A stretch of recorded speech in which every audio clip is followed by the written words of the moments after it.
Okay.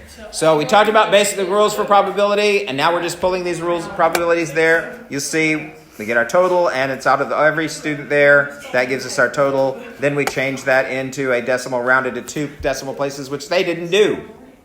Oh. So this is incorrect. But remember, this part is not optional, right?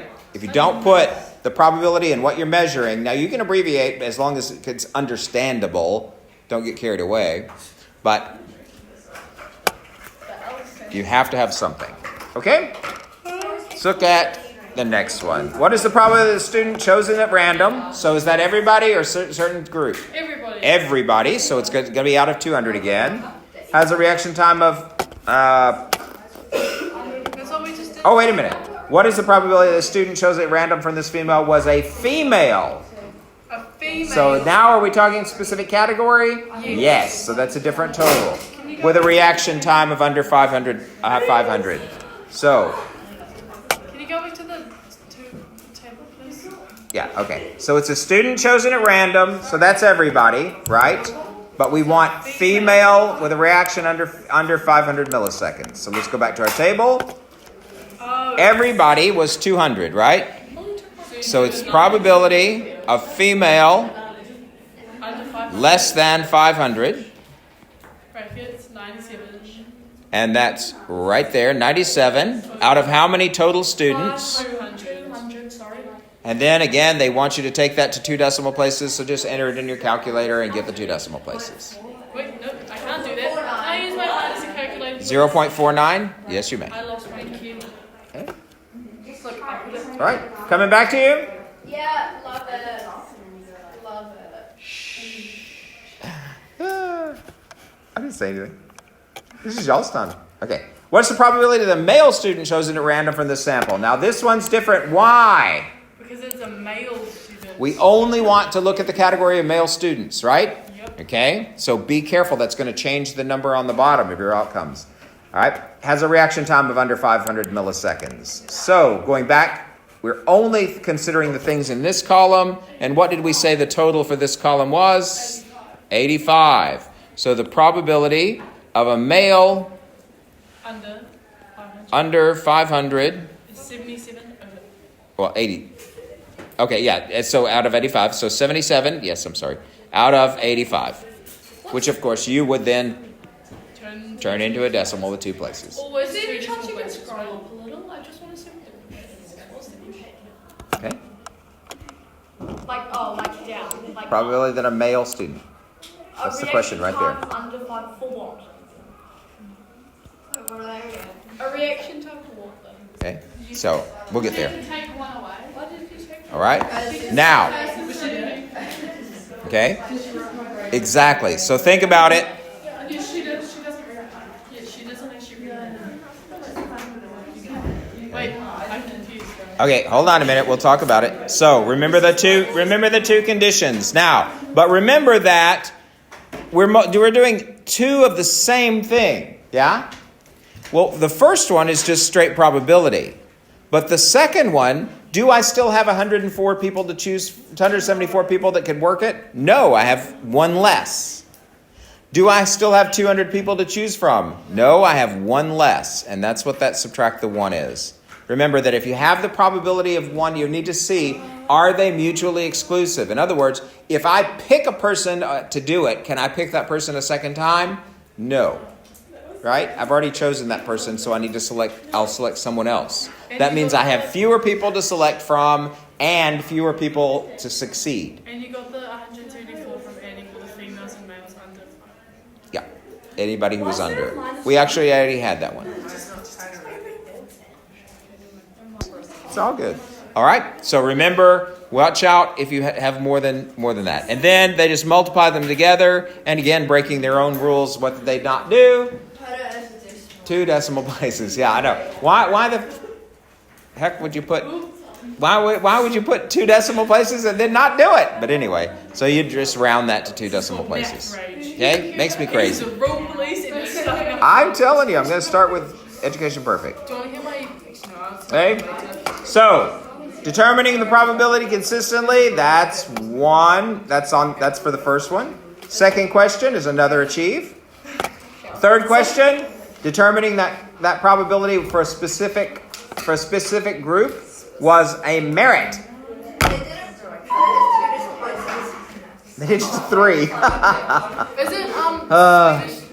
rounding? So if it's a 5, you go up? No, that only happens with money. And then finally, I'm recording this for the other classmates who aren't here, so. Okay. Then finally, for the last one was where you had to subtract out because you had the different probabilities. For that one, you got excellence. Wow.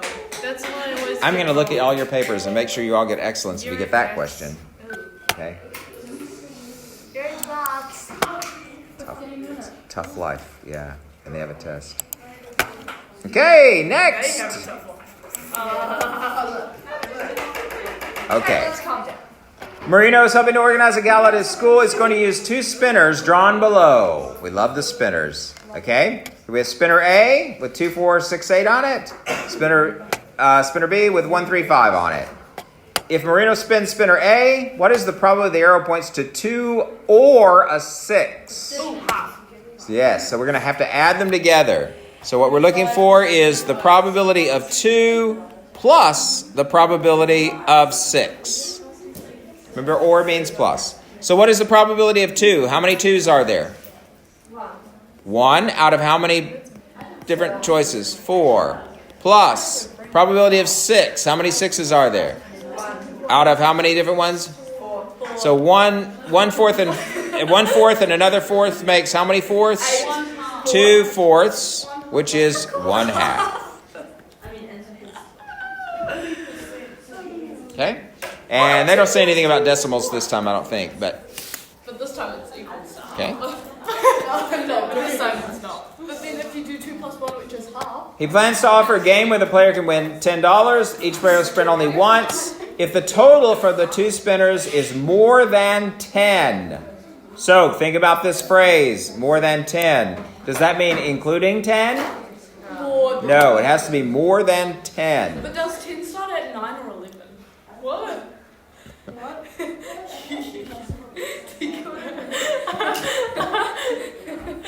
More than 10 starts at 11 because 10 isn't more than 10. So more than 10, the probability that it's greater than 10. Yeah? Or you could list out the ones that are bigger than the possibilities that are greater than 10 because you have a rather small list, don't you? The only way, so you have only a certain number of combinations, right? Of totals. But probability greater than 10 is probably fine. Okay? So think about the combinations. You're going to get one number from here and one number from there and add them together, I'm assuming. Let's see. The total for 2 spinners is more than 10. So you're going to add them together, right? So if you look at it, 2 and nothing over there, 2 wouldn't work, 4 wouldn't work.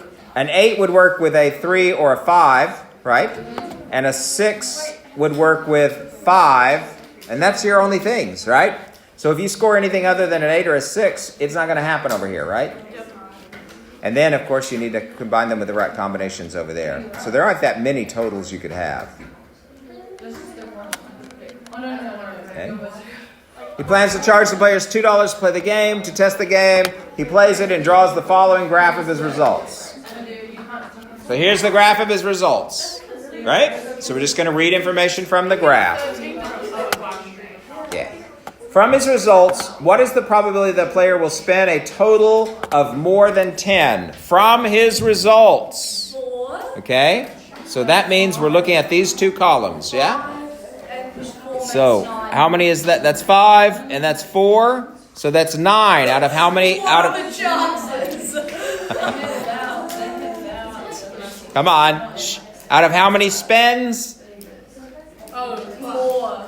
I can't remember. No, it's all the spins. He doesn't say, so you count all of those. 2, 11, 2 plus 11. Oh, they did this too on the test too, didn't they? 13 plus 8, that's 21. Look, guys, anytime, hey, I'm going to give you help on this. On the bar graph, anytime you have a bar graph like this, put your values on it so that you'll know what they are. 40. Right? It's easier to think in numbers than to go across every time and do those lines. 47. Right? So put the numbers on it. It will make your life a lot easier. So we had 9 of them succeeded out of how many total? Yeah. 50. 50? Okay, so we did 50 spins. Right? Okay. So what's the probability for more than 10? 9 out of 50. Should he trust the results from his experiments, and why? Sure. Because he had more. He did more than 50 times is a reliable sample generally, right? So we should probably trust those because the more times you do something, the better your results get, yes? Okay? Now, we want to do it a little bit. Will he make a profit after 100 games? Use your theoretical probability to support your answer. Okay? So let's take a look. And they have on So we got probability of 1/2 for our first answer. We're good there. over a limit. 9 out of 50 for that one. He only tested 50 games. They think the sample is too small to trust. If he repeated the test, he'd almost definitely get different results. If he increased the number of trials, his results would be more reliable. I thought of like trustworthy thing was over 30. Yeah. No, I thought. Well, generally, if you're pulling a sample, 30 over 30 is good, but If you go with the reason, is it technically like right? I think if you had a good reason, I think you'd be fine. All right? The theoretical probability of winning a game is 3 out of 12. Where'd they get that? How many things up here would be an actual winner?